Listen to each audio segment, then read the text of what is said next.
Je suis Chase Bennett, 32 ans, et le son de ma propre mère hurlant en pleine cour que je suis mentalement incompétent est quelque chose que je n'oublierai jamais. Avant de vous raconter comment le marteau est tombé et le regard sur son visage quand la vérité a enfin éclaté, dites-moi d'où vous regardez dans les commentaires. Je lis chacun d'entre eux. L'air dans le tribunal du comté de Milwaukee sent toujours la même chose. C'est un mélange de cire à parquet, de café éventé et de sueur nerveuse. C'est une odeur que je connais mieux que celle de mon propre appartement. J'ai passé les 7 dernières années de ma vie dans des pièces comme celle-ci. Assis sur des chaises conçues pour être inconfortables, écoutant des gens mentir. Généralement, c'est moi qui suis assis à la barre des témoins, calme, serein, avec un dossier rempli de preuves devant moi. Je suis généralement le chasseur. Mais le 14 mars, dans la salle d'audience 412, je n'étais pas le témoin expert. J'étais l'accusé et la personne qui tentait de détruire ma vie n'était pas un détourneur de fonds d'entreprise ou un PDG qui évite les impôts. C'était la femme qui m'a donné naissance. Je me suis assis à la table du défendeur. Mes mains croisées sur le bois poli. Je gardais ma respiration régulière, inspirant, expirant. Je me concentrais sur la texture de la table, le grain du bois. Tout pour éviter de la regarder, mais je pouvais l'entendre. On ne peut pas éteindre une voix que l'on a passé les 14 premières années de sa vie à essayer de plaire. Il est malade, a crié Daisy Bennett au listé. Sa voix s'est brisée, résonnant sous les hauts plafonds. Ce n'était pas un cri d'inquiétude. C'était une arme. Il a été instable toute sa vie. Il ne peut même pas me regarder dans les yeux. Regardez-le. Il se referme sur lui-même en ce moment. Elle me désignait du doigt, avec un doigt manucuré. Je sentais les yeux de tout le monde dans la pièce. L'huissier, la sténographe, les quelques spectateurs s'enflammant dans mon dos. Ma mère portait un blazer bleu marine que je savais qu'elle avait acheté spécialement pour ce jour. Elle voulait avoir l'air respectable. Elle voulait avoir l'air d'une fille en deuil préoccupée par son fils en difficulté. À côté d'elle se tenait Théodore Olisté, mon beau-père. Il secouait lentement la tête, son visage un masque de tristesse joué comme s'il regardait une tragédie qu'il avait essayé si fort d'empêcher. « Votre honneur » a poursuivi Daisy, ignorant la main de son avocat sur son bras. Ma mère, que Dieu ait son âme, a été manipulée. Chase n'est pas capable de gérer un domaine de cette taille. Il n'est pas capable de gérer un chéquier. Il a besoin d'aide. Nous voulons juste lui obtenir l'aide dont il a besoin et protéger l'héritage de ma mère. Héritage. Ce mot est resté en suspens dans l'air comme une mauvaise blague. Je n'ai pas bougé. Je n'ai pas tressailli. Je n'ai pas crié qu'elle était une menteuse. Je ne me suis pas levé pour dire à la pièce qu'elle ne m'avait pas appelé pour mon anniversaire depuis 10 ans. Je suis juste resté assis là. Pour l'œil non averti, j'avais probablement l'air renfermé. J'avais probablement l'air exactement de l'homme brisé, socialement maladroit, mentalement fragile qu'elle me dépeignait. Mais je ne me renfermais pas. J'attendais. La juge Patricia Kowalik était assise sur le banc, au-dessus de nous tous. C'était une femme d'une 60aine d'années, avec des cheveux gris acier coupés en carrés nets et des lunettes de lecture perchées au bout de son nez. Je l'avais vue supporter des heures de témoignages fastidieux sans ciller. Je savais qu'elle détestait le drame dans sa salle d'audience. Je savais qu'elle méprisait les interruptions. Elle a laissé ma mère terminer son accès de colère. Elle a laissé le silence s'étirer ensuite, lourd et suffocant. Le seul son était le grattement de la machine de la sténographe. Puis, la juge Kowalik a retiré ses lunettes. Elle les a pliées lentement et les a posées sur la pile de dossiers devant elle. Elle n'a pas regardé ma mère. Elle a tourné son regard vers l'homme en costume trop grand debout à côté d'elle. Bradley Fenwick, l'avocat de ma mère. Bradley était jeune, peut-être 28 ans. Il se pavanait dans la salle d'audience toute la matinée, confiant que c'était une affaire de tutelle facile.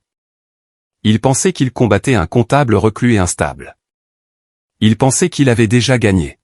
« Monsieur Fenwick » a dit la juge. Sa voix était calme, mais elle portait dans tous les coins de la pièce. « Oui, votre honneur. » Bradley a ajusté sa cravate, l'air prêt à s'excuser pour l'explosion émotionnelle de sa cliente. « J'ai lu votre déclaration liminaire » a dit la juge. J'ai lu la pétition déposée par votre cliente. Vous affirmez que Monsieur Bennett ici est mentalement incompétent. Vous affirmez qu'il n'a pas la capacité cognitive de comprendre les questions financières. Vous affirmez qu'il est un danger pour son propre bien-être financier.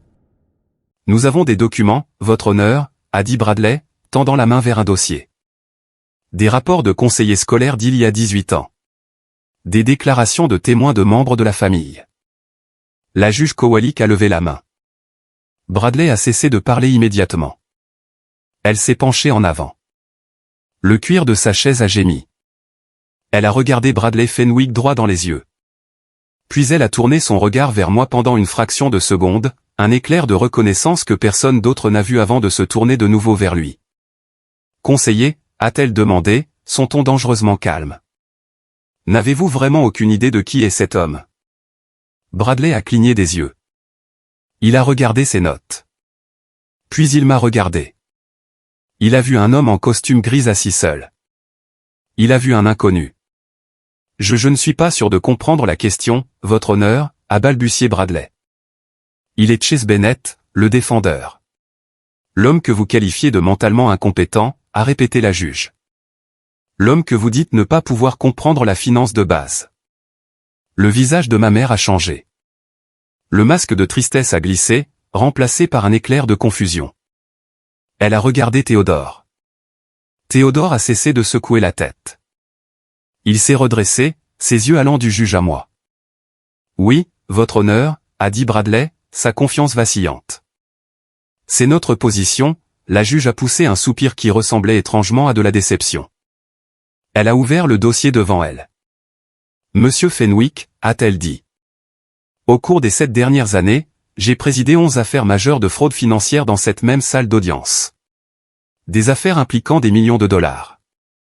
Des affaires impliquant une comptabilité légale complexe qui vous ferait tourner la tête. Bradley était figé. Le visage de ma mère est devenu pâle. Sa bouche s'est ouverte légèrement, mais aucun son n'en est sorti. Et dans chacune de ces affaires, a poursuivi la juge, sa voix se durcissant. Le tribunal s'est appuyé sur le témoignage expert d'un seul homme. Un homme dont l'analyse est si précise, si irréprochable que les avocats de la défense tremblent quand ils voient son nom sur la liste des témoins. Elle a pointé le bras de ses lunettes vers moi. Vous êtes en train de me dire que l'un des experts comptables judiciaires certifiés les plus respectés de l'État du Wisconsin, un homme que ce tribunal a qualifié d'expert à 38 reprises, est mentalement incompétent. Attendez, a murmuré ma mère. C'était assez fort pour que le microphone le capte. Quoi? Bradley Fenwick avait l'air d'avoir reçu un coup de poing dans l'estomac. Il m'a regardé, vraiment regardé pour la première fois. Il est comptable, a couiné Bradley. Il est le comptable, a corrigé la juge. Et il semble, conseiller, que vous et votre cliente avez commis une très grave erreur de calcul. J'ai enfin levé les yeux. J'ai regardé ma mère droit dans les yeux. La couleur avait complètement disparu de son visage. L'arrogance avait disparu. À sa place, il y avait de la peur. Une peur pure et non falsifiée. Parce qu'elle a réalisé à cette seconde exacte qu'elle n'était pas seulement entrée dans une salle d'audience. Elle était entrée dans un piège. Mais pour comprendre à quel point ce moment était doux, pour comprendre pourquoi je n'ai pas dit un mot pendant qu'elle me criait dessus, il faut comprendre d'où je venais. Il faut comprendre qu'avant d'être un témoin expert, avant d'être l'homme en costume, je n'étais qu'un garçon de 14 ans regardant la voiture de sa mère partir, attendant que les feux de stop ne s'allument jamais. Retournons 18 ans en arrière. J'avais 14 ans. C'était un mardi. Je me souviens que c'était un mardi parce que c'était le jour du camion poubelle et que l'allée était vide à l'exception des poubelles que j'avais sorties avant l'école. Mes parents avaient divorcé il y a 6 mois. Ce n'était pas un divorce salissant au sens légal. Pas de grande bataille d'héritage à l'époque. Pas de guerre de garde. Mon père a simplement déménagé en Oregon pour se retrouver. Me laissant avec Daisy. Je ne l'appelais pas maman, beaucoup à l'époque non plus. Ça me semblait faux. Les mamans sont censées rester là. Daisy avait rencontré Théodore au lycée 3 mois après la signature des papiers de divorce. Théodore était tape à accent grave l'œil. Il possédait 3 laveries automatiques et conduisait une Cadillac louée. Pour ma mère qui avait passé sa vie à se plaindre du salaire d'enseignant de mon père, Théodore ressemblait à un billet de loterie. Je suis rentré de l'école ce mardi et j'ai trouvé des valises dans le couloir. pas les miennes. Les siennes. Chase, a-t-elle dit. Elle se tenait près de la porte, vérifiant son maquillage dans le miroir du couloir. Elle ne m'a pas regardé. Elle appliquait du rouge à lèvres, pressant ses lèvres l'une contre l'autre pour uniformiser la couleur. Théodore et moi déménageons à Rennes. Son entreprise se développe. Je suis resté là, agrippant la sangle de mon sac à dos. D'accord, ai-je dit. Quand partons-nous? Elle s'est arrêtée. Elle a gardé le rouge à lèvres et l'a laissé tomber dans son sac à main. Puis elle s'est tournée vers moi. Son expression n'était pas triste. Elle était agacée, comme si j'étais une tache sur sa nouvelle blouse qu'elle ne parvenait pas à enlever complètement. Théodore pense que c'est mieux si nous prenons un nouveau départ, a-t-elle dit. Juste nous deux. Tu sais à quel point son appartement est petit. Mon estomac s'est noué. J'ai eu l'impression d'avoir avalé une pierre. Alors, je reste ici? Non, a-t-elle dit, vérifiant sa montre. La maison est vendue. La signature est la semaine prochaine. Tu vas chez ta grand-mère. J'ai déjà déposé tes cartons là-bas ce matin. Ma grand-mère, Dorothy Bennett, la mère de mon père, la femme que Daisy avait passé des années à critiquer pour être radine et ennuyeuse. Pour combien de temps, ai-je demandé. Ma voix était petite. Je détestais le fait que ma voix sonne si petite. On verra, a-t-elle dit. Elle a ramassé sa valise. Ne me regarde pas comme ça, Chase. Tu as 14 ans. Tu es pratiquement un homme. Tu n'as pas besoin que je te surveille. Elle est sortie. Je l'ai suivie. Je l'ai regardé mettre le sac dans le coffre de la Cadillac de Théodore. Théodore était au volant. Il n'a pas salué.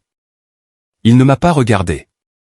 Il a juste tapé sur le volant, impatient. Daisy est montée sur le siège passager. Elle n'a pas baissé la vitre. Elle n'a pas envoyé de baiser. La voiture a démarré, tournant au coin de la rue. Je suis resté dans l'allée jusqu'à ce que le son du moteur disparaisse complètement. J'ai attendu qu'ils réalisent qu'ils avaient oublié quelque chose. Moi, mais ils ne sont pas revenus. Cet après-midi-là, j'ai marché 5 kilomètres jusqu'à la maison de grand-mère Dorothy. Grand-mère Dorothy vivait dans un petit bungalow propre à Eau-Claire. C'était une institutrice à la retraite qui n'avait jamais gagné plus de 42 000 $ par an, mais elle possédait sa maison entièrement et avait une pension qu'elle gardait comme un dragon gardant de l'or. Quand j'ai frappé à sa porte, elle n'a pas posé de questions. Elle n'a pas dénigré ma mère. Elle a juste ouvert la porte en grand et a dit, « J'ai fait un rôti de peau. Lave tes mains. » Vivre avec grand-mère Dorothy n'était pas excitant, mais c'était sûr. Et c'est à sa table de cuisine que j'ai appris la leçon la plus importante de ma vie. Chaque dimanche matin après l'église, elle s'asseyait avec son chéquier, une pile de reçus et un grand livre. Elle se faisait une tasse de café avec exactement 2 sucres et un filet de lait entier. « Viens ici, Chase, disait-elle.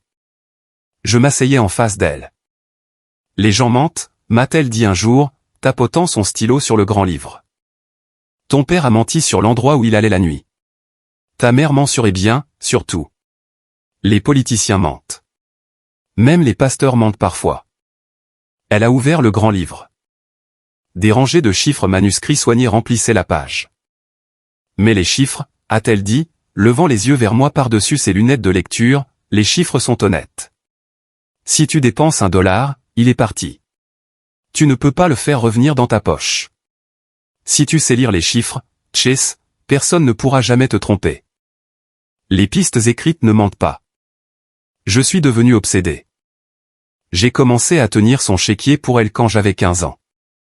À 16 ans, je l'aidais à maximiser les intérêts de ses CD, certificats de dépôt. J'ai trouvé du réconfort dans la nature en noir et blanc de la comptabilité. Il n'y avait pas de zone grise, pas d'ambiguïté émotionnelle. Les calculs fonctionnaient ou ne fonctionnaient pas. Cette table de cuisine, c'est là que j'ai décidé de devenir comptable. Pas n'importe quel comptable, mais un comptable judiciaire.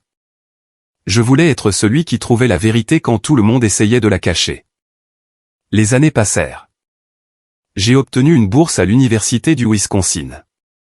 J'ai obtenu mon diplôme avec les meilleures notes de ma promotion. J'ai obtenu ma licence de CPA. Puis j'ai obtenu mon titre de CF expert comptable certifié en fraude. J'ai commencé à travailler pour un cabinet à Milwaukee. J'ai bâti une réputation. J'étais bon. Daisy appelait occasionnellement, peut-être une fois par an, généralement autour de Noël. Les appels étaient courts. Elle parlait des investissements de Théodore, de leurs adhésions au country club, de la façon dont elle était occupée. Elle ne me demandait jamais mon travail. Elle ne me demandait jamais si j'étais heureux. J'ai cessé de m'attendre à ce qu'elle le fasse. Puis, il y a 8 mois, grand-mère Dorothy est décédée. C'était une insuffisance cardiaque congestive. Elle est partie paisiblement dans son sommeil dans la maison où elle avait vécu pendant 43 ans. Je lui tenais la main quand elle a rendu son dernier souffle. Les funérailles étaient modestes, surtout ses vieux amis enseignants et voisins. Je me tenais près de la tombe, engourdi, puis une Mercedes noire est arrivée. Daisy est sortie. Elle portait une robe noire un peu trop serrée, un peu trop courte pour des funérailles. Théodore était avec elle. Et pour la première fois, j'ai rencontré Preston. Preston Hollister, le fils de Théodore d'un précédent mariage. Mon demi-frère techniquement, il avait 26 ans, les cheveux gominés et un costume qui coûtait plus cher que ma première voiture. Il a regardé le cimetière avec un ricanement, vérifiant son téléphone toutes les 30 secondes. Daisy m'a serré dans ses bras. C'était comme serrer un mannequin. Oh, Chase, a-t-elle reniflé, tapotant ses yeux secs. C'est tellement tragique. A-t-elle souffert? Non, ai-je dit. C'est bon, a-t-elle dit. Puis, sans scier. Avait-elle un avocat pour la succession? Je m'en occupe, ai-je dit. Ses yeux se sont rétrécis. Toi? Mais tu es juste, je suis l'exécuteur testamentaire, ai-je dit. Et l'unique bénéficiaire. Cela l'a arrêté. Théodore s'est avancé, posant une main sur l'épaule de Daisy. Sûrement qu'elle a laissé quelque chose pour la famille, mon fils. Je suis sa famille, ai-je dit, vous deux, vous êtes les personnes qui ne l'ont pas visité pendant 15 ans. Ils ont quitté les funérailles tôt. Ils ne sont pas venus à la veillée. J'ai pensé que c'était la fin. Grand-mère m'avait laissé la maison, valant environ 285 000 $, et son compte d'épargne, qui contenait 167 400 $. Ce n'était pas une fortune pour des gens comme Théodore, mais pour moi, c'était tout. Cela représentait chaque année où elle avait enseigné à des élèves de 3e année à lire, chaque coupon qu'elle avait découpé, chaque sacrifice qu'elle avait fait pour m'élever quand mes propres parents ne le feraient pas. J'ai déposé les papiers de l'homologation. J'ai commencé à vider la maison. J'étais en deuil, mais j'allais bien. J'avais mon travail. J'avais ma fiancée, Sarah. Puis la lettre est arrivée. 3 semaines après les funérailles, j'ai été assigné en justice. Daisy ne contestait pas seulement le testament. Elle demandait une curatelle. Elle affirmait que grand-mère Dorothy souffrait de démence et que j'avais une influence indue sur elle. Mais le plus fort, elle affirmait que j'étais mentalement instable.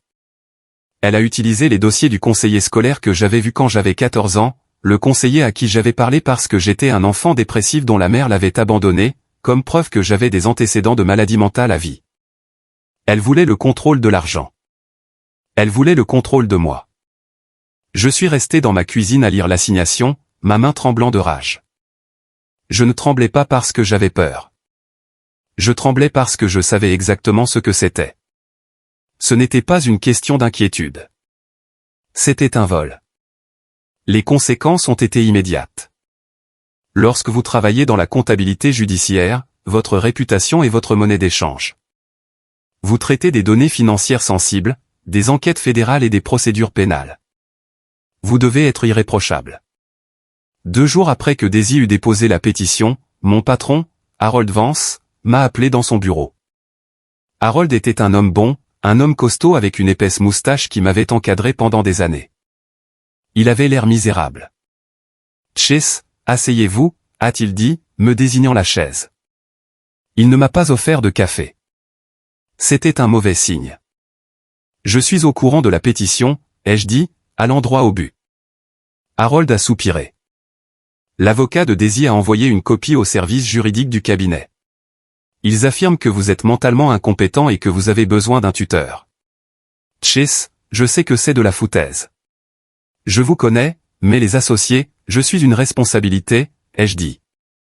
Si vous témoignez dans une affaire la semaine prochaine et que l'avocat de la défense découvre que vous êtes poursuivi pour incompétence mentale, il déchirera votre crédibilité. Ils feront rejeter l'affaire. Nous ne pouvons pas prendre ce risque. Il a fait glisser une boîte sur le bureau. Vous êtes en congé administratif, indéfini. Jusqu'à ce que cela soit résolu. J'ai senti le sang quitter mon visage. Vous me mettez sur la touche. Je dois vous remettre vos titres de compétence, Chase.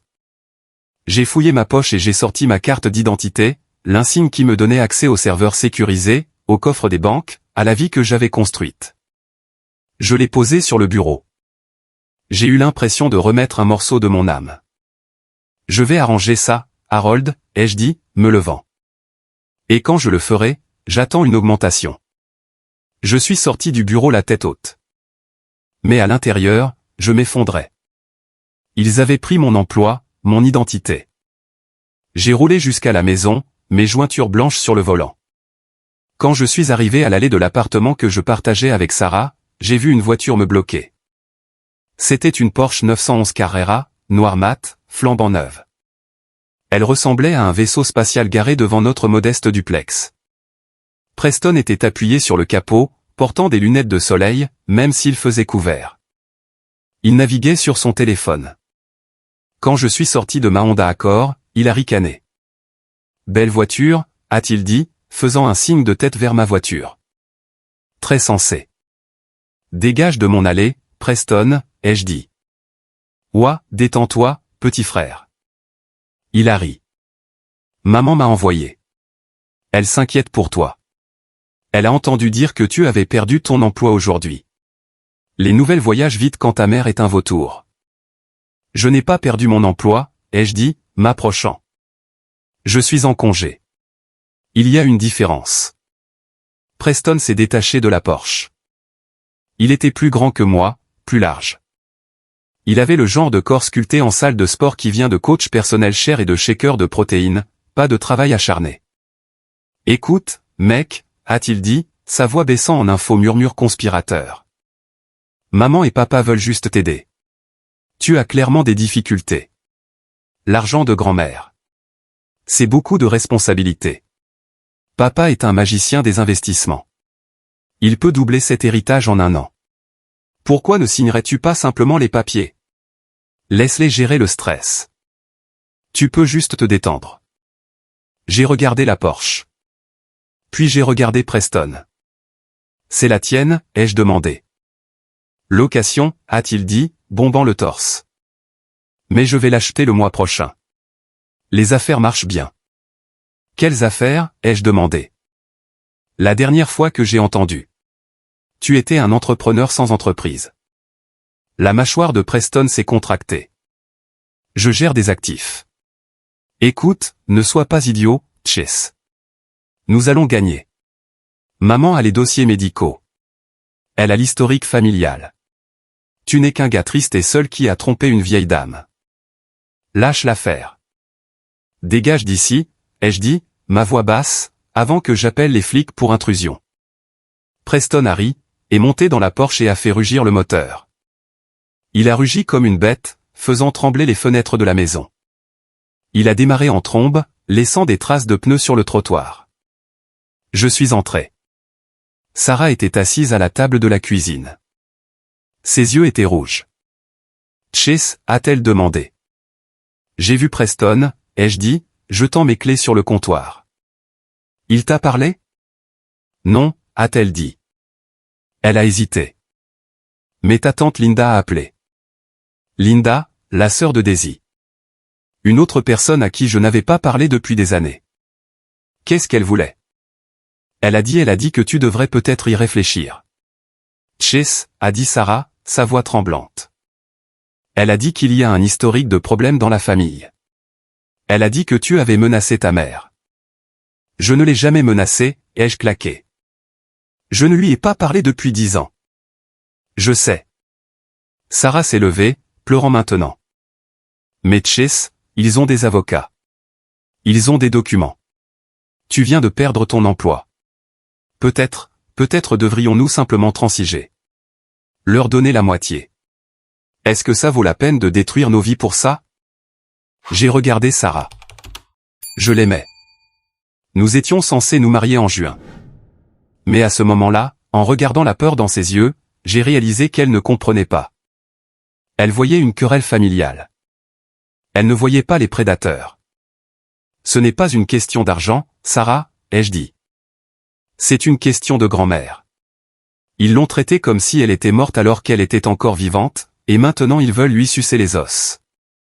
Si je leur donne un sou, je crache sur sa tombe. Mais si nous perdons tout en les combattant, a-t-elle demandé. Alors nous perdons tout, ai-je dit. J'ai attrapé mon manteau et je suis ressorti sous la pluie. J'avais besoin de réfléchir. Je suis allé à l'endroit où je pouvais penser clairement. La maison vide de grand-mère. Je me suis assis dans son salon dans l'obscurité, écoutant la pluie frapper le toit. J'ai pensé à la Porsche. J'ai pensé aux investissements de Théodore. J'ai pensé aux fausses larmes de Daisy. Et puis j'ai arrêté de penser comme une victime. J'ai arrêté de penser comme un fils. J'ai allumé la lampe. Je me suis dirigé vers le vieux classeur dans le coin où grand-mère gardait sa vie organisée. D'accord, grand-mère, ai-je murmuré. Les pistes écrites ne mentent pas. Voyons ce qu'ils ont laissé derrière eux. Je n'étais plus un garçon instable. J'étais un expert comptable judiciaire et j'étais sur le point de me mettre au travail. J'ai passé les 3 nuits suivantes à dormir sur le sol du bureau de grand-mère. J'ai abordé cela exactement comme je le ferais pour une affaire de fraude fédérale. J'ai construit une chronologie. J'ai récupéré les relevés bancaires de grand-mère pour les 2 dernières années de sa vie. J'ai demandé des copies de chaque chèque, de chaque bordereau de retrait. Je me suis connecté à ses services bancaires en ligne. Dieu merci, elle m'avait fait confiance avec ses mots de passe il y a des années et j'ai tout téléchargé dans une feuille de calcul principale. Au début, ça semblait normal. Facture de services publics, épicerie, pharmacie, le chèque occasionnel à l'église. Mais ensuite, j'ai vu le motif. Ça a commencé 11 mois avant sa mort. Un retrait en espèces de $4000. 2 mois plus tard, $6500. Puis $8000. Puis $12000. Au total, au cours de la dernière année de sa vie, $47 850 avaient été retirés de son compte d'épargne en espèces. J'ai recoupé les dates. Je n'avais pas le calendrier de Daisy, mais j'avais quelque chose de mieux. Daisy était une narcissique. Elle publiait tout sur Facebook. Retrait le 12 août. Publication Facebook le 12 août. Tellement bon de voir ma douce mère aujourd'hui. La famille et tout, photo de Daisy souriant à côté d'une grand-mère Dorothy à l'air confus. Retrait le 4 octobre. Publication Facebook le 4 octobre, visite à maman. Ça me brise le cœur de la voir s'éteindre, mais je serai toujours là pour aider. Cet retrait, cette visite, cette publication Facebook.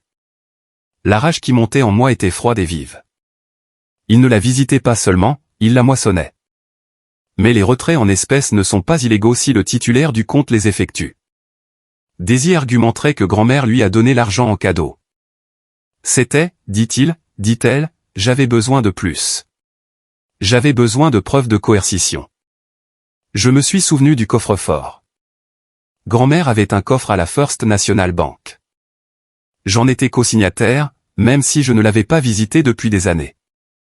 Le lendemain matin, je suis allé à la banque. La chambre forte sentait la vieille poussière et l'argent. Le caissier m'a laissé seul dans une pièce privée avec la longue boîte métallique. Je l'ai ouverte. À l'intérieur se trouvait son acte de naissance, le titre de propriété de la maison, quelques vieilles obligations d'épargne et un journal en cuir marron. Je ne savais pas qu'elle tenait un journal. Je l'ai ouvert. L'écriture était tremblante, le tremblement de l'âge mais lisible. 12 août, Daisy est venue aujourd'hui. Elle pleurait. A dit que Théodore avait des ennuis avec des gens dangereux. Ils ont besoin d'argent pour un avocat. Je lui ai donné $4000. Je ne fais pas confiance à Théodore, mais Daisy est ma fille. Elle a promis de rembourser. 4 octobre, Daisy et Théodore sont venus. Théodore a l'air désespéré. A dit qu'il avait besoin d'argent pour une opération cardiaque. Je leur ai donné $6500. Je me sens tellement fatigué. J'ai essayé d'appeler Chase, mais je ne voulais pas l'inquiéter. Il travaillait si dur. J'ai serré le bord de la table. Il lui avait menti. Faux problèmes juridiques. Fausses opérations cardiaques. Ils ont prié sur sa gentillesse et sa peur. Puis j'ai trouvé l'entrée qui a tout changé. 15 décembre, ils m'ont fait signer des papiers aujourd'hui. Je ne voulais pas, Théodore criait. Il a dit que si je ne signais pas, le gouvernement prendrait ma maison. J'étais tellement confuse. Ma tête était embrouillée. J'ai signé. Je pense que c'était une procuration. J'ai tellement honte. Je suis désolé, Chase. J'ai essuyé une larme de mon œil. Oh, grand-mère, ai-je murmuré. Vous n'aviez pas à avoir honte. J'ai fouillé plus profondément dans la boîte. Caché au fond se trouvait une photocopie d'un document. C'était la procuration, qu'elle avait mentionnée. Elle a dû en demander une copie quand il ne regardait pas.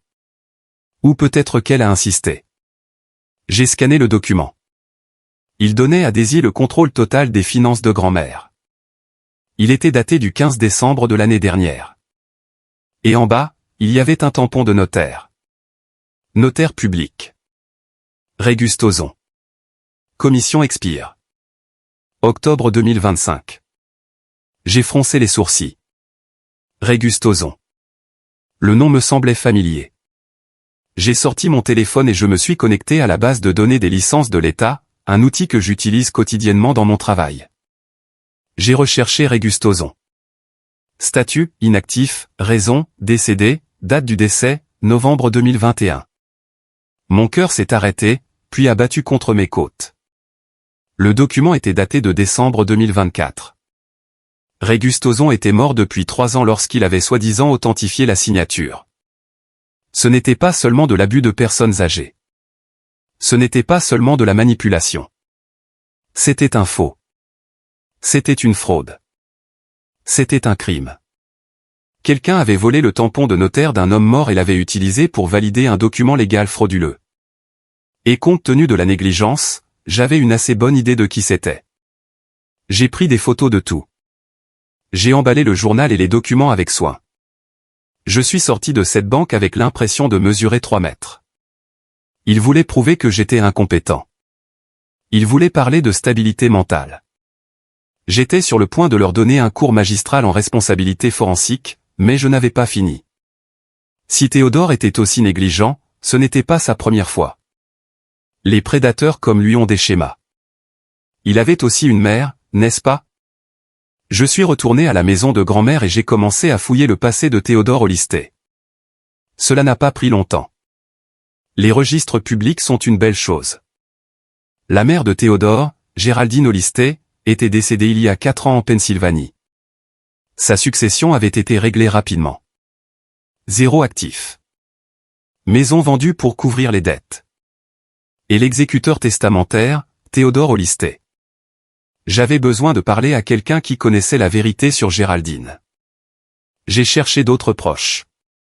Théodore avait une fille adoptive de son premier mariage. Merlin Olistet. J'ai trouvé une adresse pour elle. Ce n'était pas dans un beau quartier. C'était un parc de caravanes à Waukegan, dans l'Illinois, juste de l'autre côté de la frontière de l'État. J'ai appelé Sarah. Chase, a-t-elle répondu. Elle avait l'air fatiguée. Prépare un sac, ai-je dit. Nous partons en voyage. Quoi? Chase, l'audience est dans 3 jours. Je sais, ai-je dit. C'est pourquoi nous devons y aller maintenant. J'ai trouvé l'arme du crime, Sarah. Mais j'ai besoin de la balle. Le parc de caravanes de Waukegan était gris et déprimant. Il avait plu récemment et les nids de poules étaient remplis d'eau boueuse. Nous avons trouvé le lot 42. C'était une caravane simple avec du papier d'aluminium couvrant l'une des fenêtres. Sarah avait l'air nerveuse.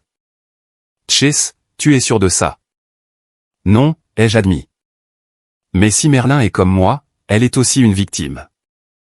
J'ai frappé à la porte métallique. Quelques instants plus tard, elle s'est ouverte en grinçant. Une femme se tenait là. Elle semblait avoir environ 28 ans, mais ses yeux en avaient 50. Elle était mince, vêtue d'un t-shirt délavé et trop grand. Elle tenait une cigarette dans une main et nous regardait avec une profonde suspicion. Merlin Hollister, ai-je demandé. Qui demande? Sa voix était rauque. Je m'appelle Chase Bennett. Ma mère est Daisy. Elle est mariée à votre père, Théodore. Le visage de Merlin s'est durci instantanément. Elle a commencé à fermer la porte. Je ne lui parle pas. Je ne veux rien avoir à faire avec cette famille. Attendez. J'ai posé ma main sur le cadre de la porte. Un mouvement risqué. Ils me poursuivent. Ils essaient de prendre l'héritage de ma grand-mère. Ils affirment que je suis fou. Je pense que Théodore a fait la même chose à votre grand-mère, Géraldine. Merlin a cessé de pousser la porte. Elle m'a regardé. Vraiment regardé. Elle a vu le désespoir dans mes yeux, mais aussi la détermination. Il l'a vidé, a dit Merlin doucement. Il a pris chaque sou que grand-mère Géraldine avait. Pouvons-nous entrer, ai-je demandé. S'il vous plaît. Elle a reculé. L'intérieur de la caravane était propre mais spartiate. Nous nous sommes assis sur un canapé usé. Merlin nous a raconté l'histoire. C'était identique à la mienne. Théodore avait isolé sa mère, Géraldine. Il l'avait convaincu que tout le monde en voulait à son argent.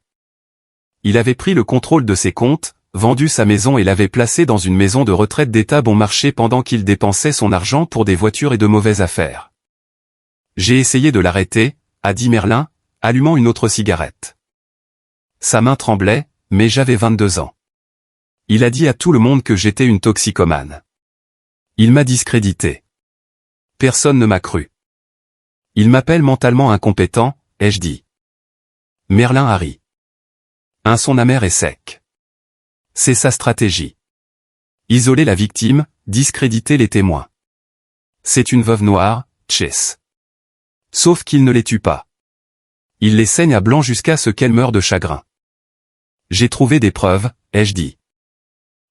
Un faux tampon de notaire. Les yeux de Merlin se sont écarquillés. Vous l'avez sur papier?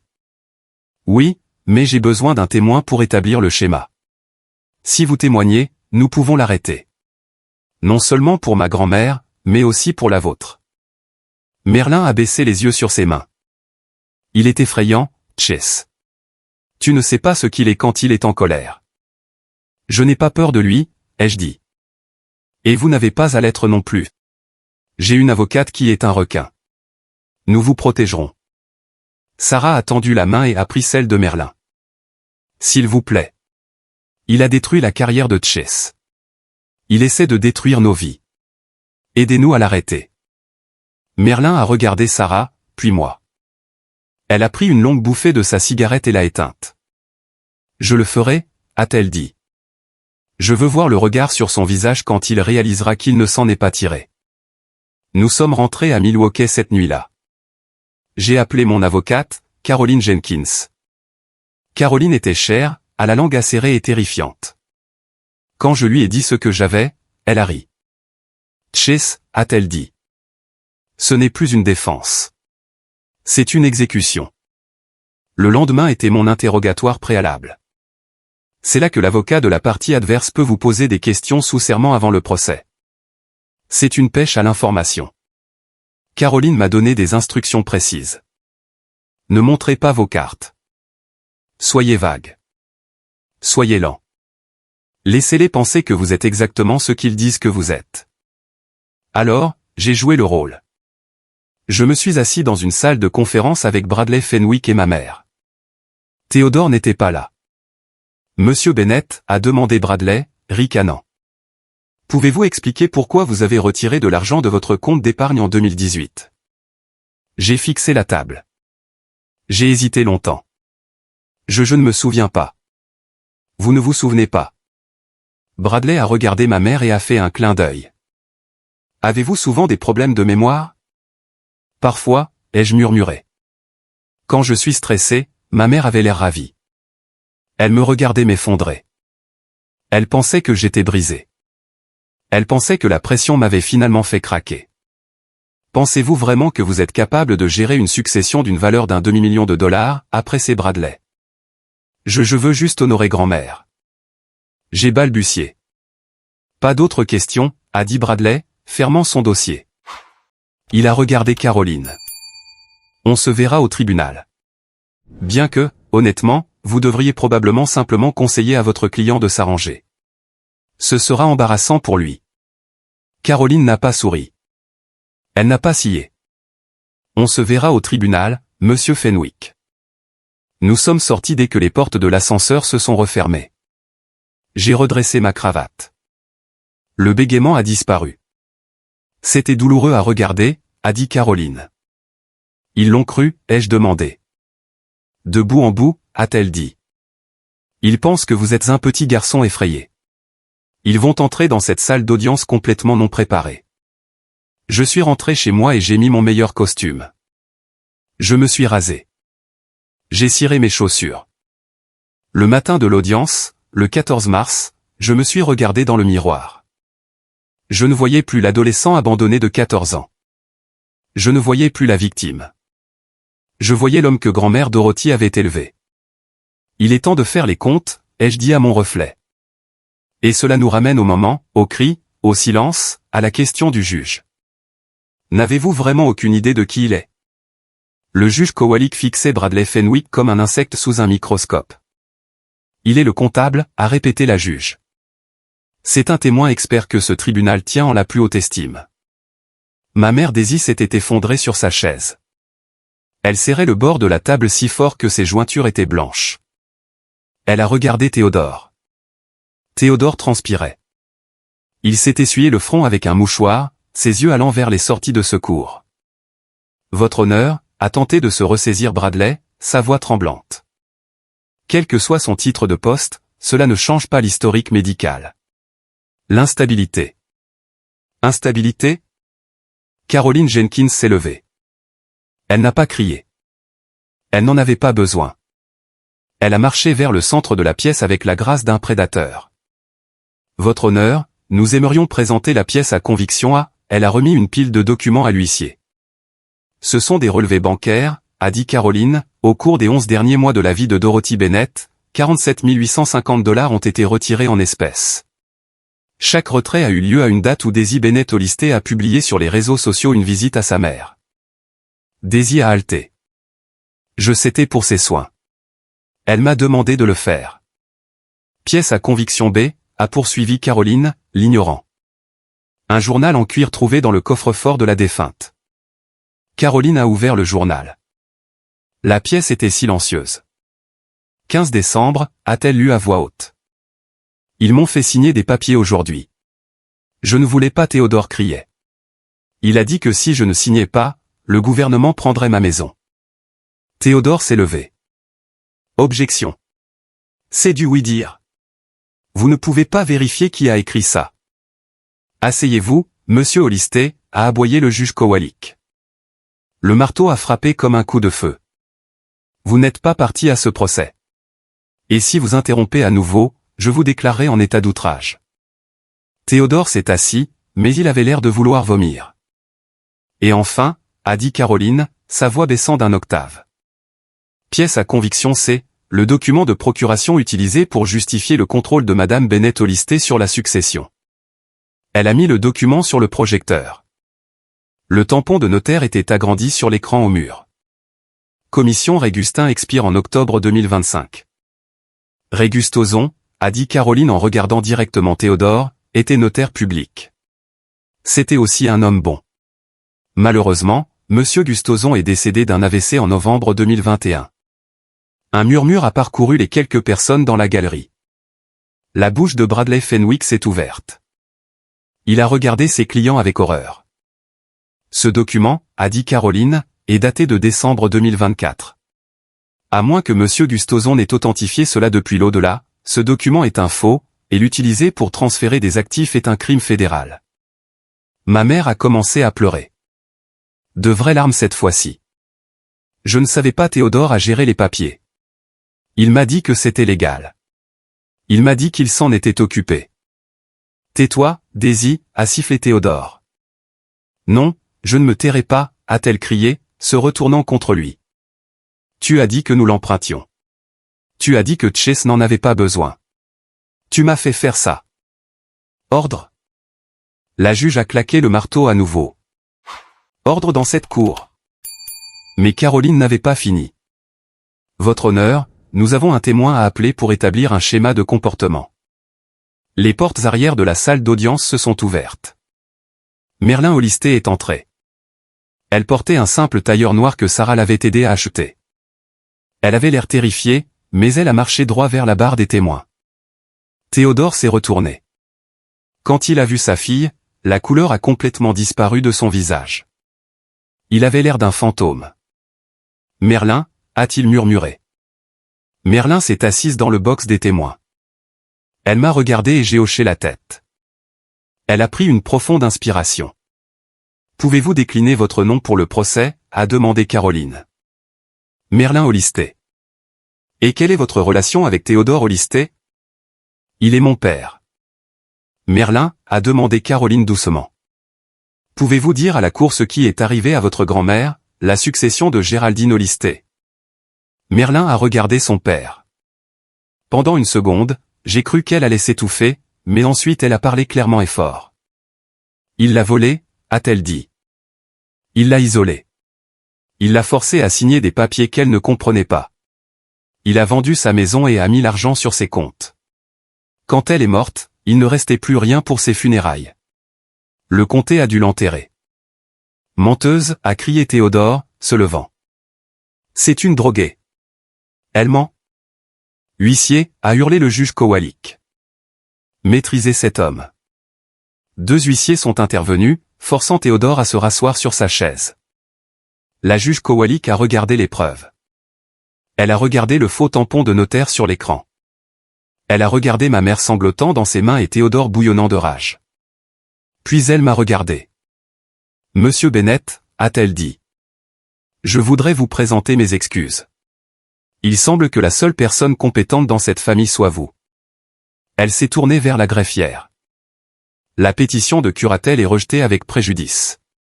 De plus, je confisque toutes les preuves présentées ici aujourd'hui. Je renvoie cette affaire au bureau du procureur pour une enquête immédiate sur le faux, l'abus de personnes âgées et la fraude électronique. Elle a regardé Théodore. Et monsieur Hollister, je ne quitterai pas la ville si j'étais vous. Le FBI a tendance à désapprouver la fraude inter-État. La séance est levée. Le marteau est tombé. C'était le plus beau son que j'ai jamais entendu. Alors que la salle se vidait, 2 agents en uniforme se sont dirigés vers Théodore et Daisy. Ils n'étaient pas encore arrêtés. Le mandat prend quelques heures, mais ils étaient placés en détention pour interrogatoire concernant les documents falsifiés. Ma mère m'a regardé alors que les agents la faisaient sortir. Son mascara coulait sur son visage. Chase, a-t-elle plaidé. Chase, s'il te plaît. Il m'a fait faire ça. Je suis ta mère. Je me suis levé.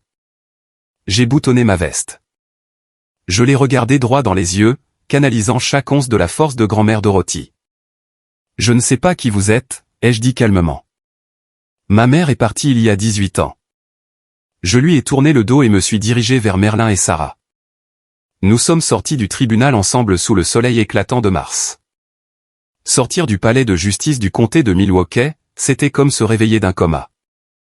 L'air extérieur était froid, mordant mon visage. Mais pour la première fois depuis des mois, je pouvais respirer. Le ciel était d'un bleu perçant, impossible, qu'on ne voit qu'à la fin de l'hiver. Et le bruit du trafic urbain sonnait comme de la musique. Sarah m'a serré la main si fort que j'ai cru qu'elle allait me briser les doigts. Elle tremblait, non pas de froid, mais du contre-coup d'adrénaline. C'est fini, a-t-elle murmuré, posant sa tête sur mon épaule alors que nous nous tenions sur les marches en béton. Chase, c'est vraiment fini.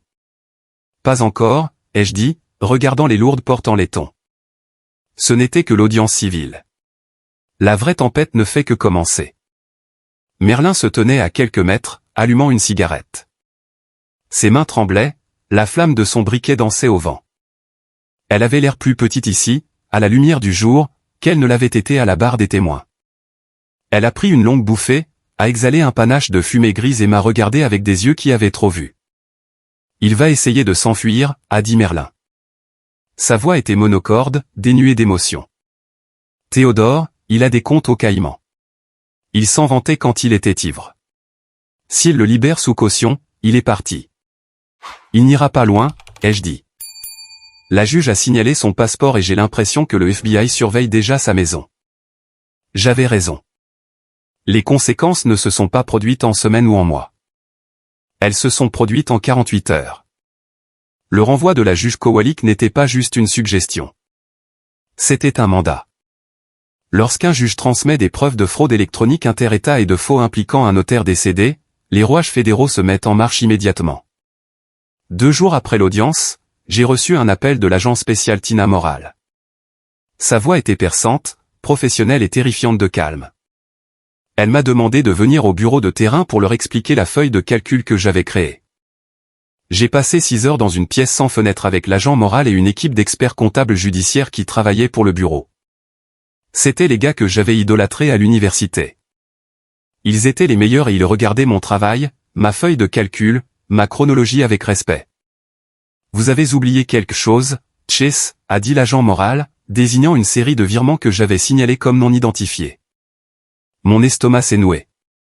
J'ai fait une erreur. Vous n'aviez pas accès à ces relevés de carte de crédit, a-t-elle dit, glissant un nouveau document sur la table. Regardez les dates. J'ai regardé. Les dates des retraits en espèces du compte de grand-mère correspondaient aux paiements effectués à une société de leasing à Chicago. La Porsche, ai-je murmuré. Exactement, a dit Morale. Il n'utilisait pas seulement l'argent de votre grand-mère pour des frais juridiques ou des factures médicales. Il le blanchissait via les laveries automatiques pour lui donner l'apparence de revenus légitimes, puis l'utilisait pour payer le leasing d'une Porsche 911, celle que son fils conduit. Preston, mon sang s'est glacé. Preston s'était tenu dans mon allée, appuyé contre cette voiture, me traitant de raté. Il avait fait rugir ce moteur devant mon visage. Et chaque cylindre qui s'allumait dans ce moteur avait été payé par la peur de ma grand-mère. Elle était morte terrifiée à l'idée de perdre sa maison juste pour que Preston puisse avoir l'air riche au feu rouge. Nous exécutons un mandat de perquisition à la résidence au Listé demain matin, a dit Morale, et nous arrêtons Preston au Listé pour possession de biens volés et complot. Puis-je être là, ai-je demandé. Pas à l'intérieur, juste en face. Morale m'a regardé. Elle savait qu'elle ne devrait pas dire oui, mais elle savait aussi qui leur avait servi cette affaire sur un plateau d'argent. Le trottoir public est une propriété publique, a-t-elle dit, sans lever les yeux de son dossier. 7 heures. J'étais là à 6h45. J'ai garé ma Honda 3 maisons plus loin. J'ai regardé le lever du soleil illuminer la pelouse impeccable de la maison pour laquelle ma mère m'avait quitté. C'était un MC manoir. Trop de piliers, trop de stuc, essayant trop fort de ressembler à de l'argent ancien. À 7 heures exactement, 4 SUV noirs ont roulé silencieusement dans la rue. Ils n'ont pas utilisé de sirène. Ils n'en avaient pas besoin. Ils se sont garés dans l'allée, bloquant la sortie. J'ai vu la porte du garage s'ouvrir. La Porsche noire mat a reculé rapidement. Preston a dû les voir arriver. Il essayait de s'enfuir. Il n'a pas fait 5 pieds. Un SUV l'a coupé pare-choc contre pare-choc. Le bruit du métal était écœurant et satisfaisant. Des agents ont envahi la voiture. J'ai vu le visage de Preston à travers le pare-brise. Pour la première fois, le sourire narquois avait disparu. Il criait, claquant ses mains sur le volant. Un agent a ouvert la porte du conducteur et l'a traîné dehors. Preston portait un pyjama de soie. Il avait l'air ridicule. Ils l'ont claqué contre le capot de la voiture qu'il aimait plus que sa propre famille. J'ai regardé les menottes se refermer. Puis la porte d'entrée de la maison s'est ouverte. Théodore est sorti, en robe de chambre, essayant d'avoir l'air indigné. Il criait quelque chose à propos de harcèlement et d'avocat. L'agent Morale s'est avancé dans son espace personnel. Elle a brandi un morceau de papier, le mandat, puis a fait signe à son équipe. Ils ne l'ont pas seulement arrêté. Ils l'ont démantelé. Ils ont sorti des cartons, des ordinateurs, des classeurs, puis ma mère est sortie. Daisy n'était pas encore menottée. Elle se tenait sur le porche, enveloppée dans une couverture, regardant les agents emporter sa vie dans des cartons. Elle avait l'air perdue. Elle ressemblait à une enfant dont la maison de poupée avait été renversée. Elle a levé les yeux et a vu ma voiture. Nos yeux se sont rencontrés à travers la pelouse. Je n'étais pas assez proche pour voir la couleur de ses yeux, mais j'ai senti le poids de son regard. Elle a fait un pas vers moi, sa main tendue. J'ai remonté ma vitre. J'ai mis la voiture en marche. Je n'ai pas regardé en arrière. Les semaines suivantes furent un tourbillon de révélations. Le contenu des disques durs de Théodore a révélé que Merlin et moi n'étions pas les seules victimes. Théodore menait ce que le FBI appelait une « arnaque de la petite amie » à l'échelle industrielle. Il avait 3 autres femmes à sa botte, des veuves qu'il avait rencontrées dans des groupes religieux des comtés voisins. Il les courtisait, gérait leurs finances, les isolant lentement de leurs enfants. Si je ne m'étais pas battu, si j'avais signé ces papiers, ces 3 femmes se seraient retrouvées démunies, tout comme la grand-mère de Merlin. Et les actifs. Ce n'était que du vent. Les laveries automatiques perdaient de l'argent. La maison était hypothéquée par 3 prêts. L'abonnement au country club était en retard de 6 mois. Ils étaient ruinés. Ils volaient grand-mère, non pas pour s'enrichir, mais pour maintenir l'apparence de la richesse. Preston a craqué le premier. Bien sûr. C'était un lâche qui aimait les choses brillantes. Face à des accusations fédérales de complot. Il a retourné son père en échange d'un accord de plaidoyer. Il a tout raconté au procureur. Il a admis que Théodore avait falsifié les documents. Il a admis que Daisy était au courant de l'argent, même si elle ne connaissait pas les détails techniques du faux. Il a admis qu'ils avaient répété le récit, « Tché c'est fou », pendant des semaines, se cochant mutuellement sur ce qu'il fallait dire aux avocats. Ils en riaient. Preston a dit au procureur. Papa disait que Tché était trop autiste pour riposter. Il disait que Tché aimait les chiffres plus que les gens et que ce serait sa perte. Quand l'agent moral m'a dit ça, je me suis assis dans son bureau et j'ai fixé le mur. Il avait tort, ai-je dit doucement. J'aime les chiffres, mais je les aime parce qu'ils disent la vérité, et la vérité est la seule chose qui compte. Mon patron, Harold, m'a rappelé au bureau une semaine après le raid. Il avait mon insigne sur son bureau. Je te dois des excuses, Chase, a-t-il dit. Il avait l'air fatigué. J'aurais dû me battre pour toi. Les partenaires, ils avaient peur de la responsabilité. Je comprends, ai-je dit. J'ai ramassé l'insigne.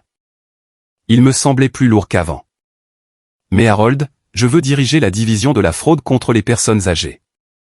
Je veux créer une unité spécialisée. Je veux travailler avec le FBI sur des affaires comme celle-ci. Harold a souri.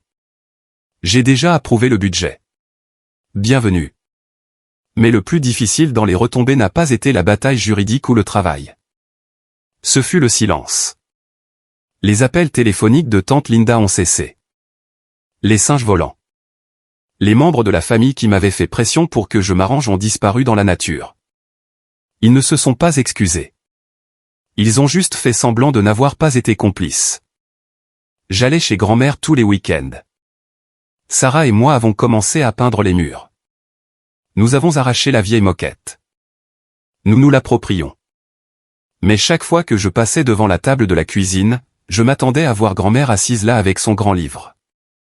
Un samedi, Merlin est venu nous aider à enlever le papier peint. Elle allait mieux. Elle avait pris un peu de poids, et les cernes sous ses yeux s'estompaient.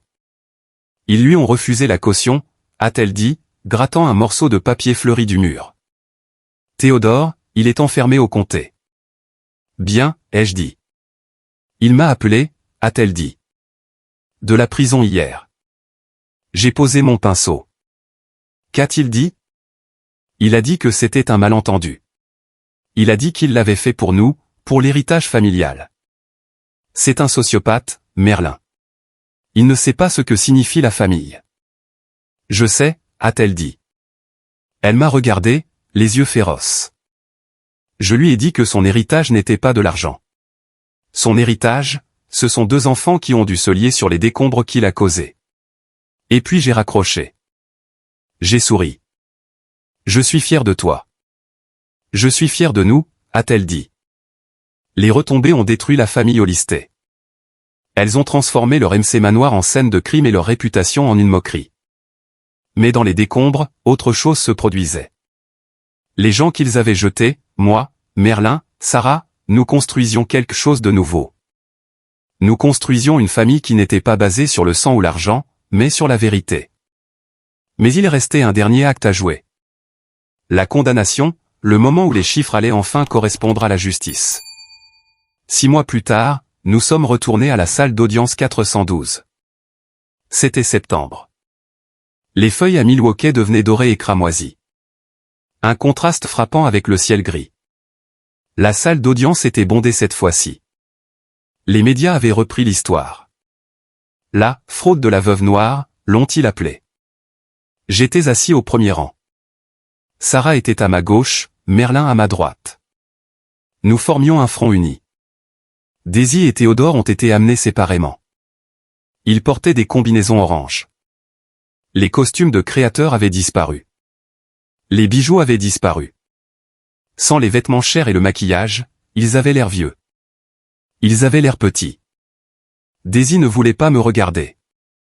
Elle gardait les yeux rivés sur le sol. Théodore, cependant, fusillait tout le monde du regard. Il avait toujours cette arrogance, cette conviction qu'il pouvait se tirer d'affaire en parlant. Mais il ne pouvait pas se tirer d'affaire d'une mise en accusation fédérale. Les accords de plaidoyer avaient été signés. Il n'y aurait pas de procès.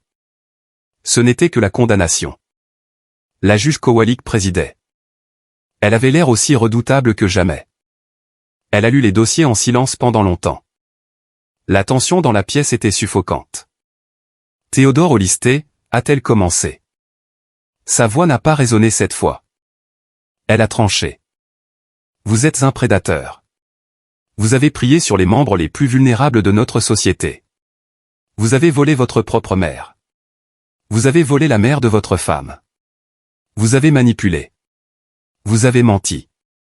Et vous avez détruit des vies pour le compte d'une voiture louée et d'une adhésion à un club de campagne. Théodore a commencé à ouvrir la bouche, mais son avocat l'a poussé brusquement. Cette cour a vu de nombreux fraudeurs, a poursuivi la juge. Mais peu avec votre niveau de cruauté. Vous avez montré zéro remords. Je vous condamne à 78 mois de prison fédérale, a-t-elle déclaré, suivi de 5 ans de libération sous surveillance. Il vous est ordonné de verser une restitution d'un montant de 47 850 $ à la succession de Dorothy Bennett et de 210 000 $ à la succession de Géraldine Olisté. 6 ans et demi. Il aurait près de 70 ans à sa sortie. Sa vie était effectivement terminée. Puis elle s'est tournée vers Daisy. Daisy Bennett Olisté, a dit la juge, son ton s'adoucissant légèrement, mais seulement légèrement. Vous affirmez avoir été manipulé par votre marié, dans une certaine mesure, vous l'avez peut-être été. Mais vous êtes une mère. Vous avez abandonné votre fils quand il avait 14 ans. Et quand il est devenu un homme, vous avez essayé de détruire sa réputation et ses moyens de subsistance parce que vous étiez cupide. Ma mère a levé les yeux. Son visage était alors inondé de larmes. Je suis désolé, a-t-elle murmuré. Chase, je suis tellement désolé. Je l'ai regardé et je n'ai rien ressenti. Pas de colère, pas de haine, juste une pitié tranquille et lourde. Elle avait choisi un mensonge brillant plutôt qu'une vérité désordonnée. Et maintenant, le brillant avait disparu. Je vous condamne à 60 mois de prison fédérale, a statué la juge. 5 ans, vous serez également conjointement responsable de la restitution. Alors que les huissiers les emmenaient, Daisy s'est retournée une dernière fois. Elle a prononcé le mot « maman », mais je ne savais pas si elle appelait sa mère ou si elle essayait d'être la mienne. Cela n'avait plus d'importance. Nous sommes sortis du tribunal pour la dernière fois. Les journalistes ont essayé de me coller des micros au visage. Monsieur Bennett, comment vous sentez-vous? Leur pardonnez-vous? Je les ai ignorés. Je suis allé directement à ma voiture, je suis monté et je suis parti. Je ne suis pas retourné au bureau. Je suis allé au cimetière. L'herbe avait poussé sur la terre de la tombe de grand-mère Dorothy. Ça avait l'air paisible. Je me suis agenouillé et j'ai déposé un bouquet de roses jaunes, ses préférées, contre la pierre. Nous l'avons fait, grand-mère, ai-je dit à voix haute. Le vent a bruissé les arbres, produisant un soupir. Les comptes sont faits. La dette est payée. J'ai sorti le journal en cuir de ma poche. Je l'avais lu 100 fois, mais il y avait une page que je ne m'étais pas permis de lire avant aujourd'hui. La toute dernière entrée, 4 janvier. Je sais que mon heure approche. Je le sens dans ma poitrine. J'ai peur, mais je ne m'inquiète plus de l'argent. Je sais que Chase trouvera ceci. Il a toujours été le plus intelligent. Il voit les choses clairement. Daisy pense que je suis faible. Théodore pense que je suis stupide. Mais je connais mon petit-fils. Il se battra pour moi. Il sera l'homme que je l'ai élevé à être. Chase, si tu lis ceci, ne sois pas en colère contre ta mère. Aie pitié d'elle. Elle n'a jamais appris la leçon que tu as apprise. Que la vérité est la seule chose qui vaille la peine d'être possédée. Je t'aime, mon garçon. Tu es mon plus grand héritage. Je me suis assis dans l'herbe et j'ai pleuré. J'ai pleuré pour le garçon qui attendait dans l'allée. J'ai pleuré pour la grand-mère qui est morte en ayant honte. Et j'ai pleuré de soulagement d'être enfin libre. La vie a continué comme toujours. L'argent de la restitution a commencé à arriver, quelques centimes par dollar, provenant principalement de la liquidation des biens de Théodore. Je ne l'ai pas gardé. J'ai utilisé chaque centime pour créer un fonds de bourse d'études au nom de grand-mère Dorothy pour les étudiants en comptabilité judiciaire. J'ai gardé la maison. Sarah et moi nous sommes mariés dans le jardin en juin suivant. C'était un petit mariage. Merlin était l'une des demoiselles d'honneur. Harold était mon témoin. Il n'y avait pas de Porsche, pas de costume cher, pas de prétention, juste des gens qui nous aimaient. Preston a purgé 8 mois et a été libéré sous probation. Il travaille maintenant dans un lave-auto. Je le vois parfois quand je passe en voiture. Il garde la tête baissée. Il ne regarde plus les voitures chères. Il ne fait que les frotter. J'ai continué mon travail.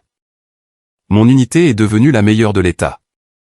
J'ai aidé des centaines de personnes âgées à récupérer leurs économies volées.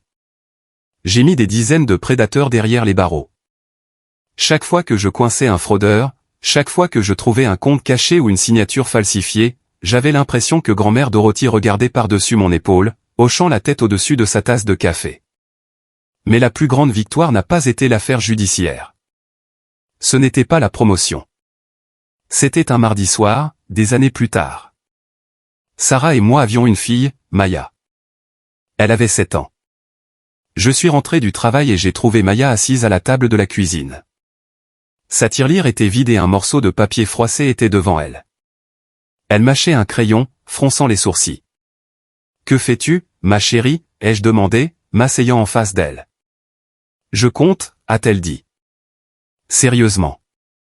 Je veux acheter un vélo, mais je ne sais pas si j'ai assez d'argent. Maman a dit que je devais faire un budget. » J'ai souri. Mon cœur avait l'impression de s'épanouir dans ma poitrine. « Eh bien, » ai-je dit, tendant la main vers le papier. Regardons les chiffres parce que les chiffres disent la vérité. Je me suis versé une tasse de café. J'ai regardé ma fille en sécurité, aimée, et apprenant la valeur de l'honnêteté. La piste écrite ne s'arrêtait pas avec moi. Elle ne faisait que commencer. Merci beaucoup d'avoir parcouru cette route difficile avec moi. Il n'a pas été facile de revivre la trahison des gens qui étaient censés me protéger. Mais si mon histoire peut sauver ne serait-ce qu'une seule personne, ça en valait la peine. Il y a 3 leçons difficiles que j'ai apprises des ruines de ma famille. Faites confiance, mais vérifiez. Nous nous aveuglons souvent aux défauts de nos proches. Nous pensons que la famille ne nous volerait pas. Mais les abus financiers viennent souvent des personnes les plus proches de vous. Si quelque chose ne va pas, si les chiffres ne concordent pas, écoutez votre instinct, pas votre culpabilité. La documentation est votre bouclier. Les journaux de ma grand-mère nous ont sauvés. Dans un monde où elle dit, les pistes écrites sont l'arme ultime. Gardez des registres. Notez les choses. La vérité n'est aussi bonne que la preuve que vous avez pour la soutenir. La famille, c'est l'action, pas le sang. Partager l'ADN ne fait pas de vous une famille. L'amour, le respect et l'honnêteté font de vous une famille. J'ai perdu une mère et un beau-père. Mais j'ai gagné une sœur en Merlin et un lien plus profond avec ma femme. Ne vous accrochez pas à des relations toxiques juste à cause d'un titre. Je veux avoir de vos nouvelles.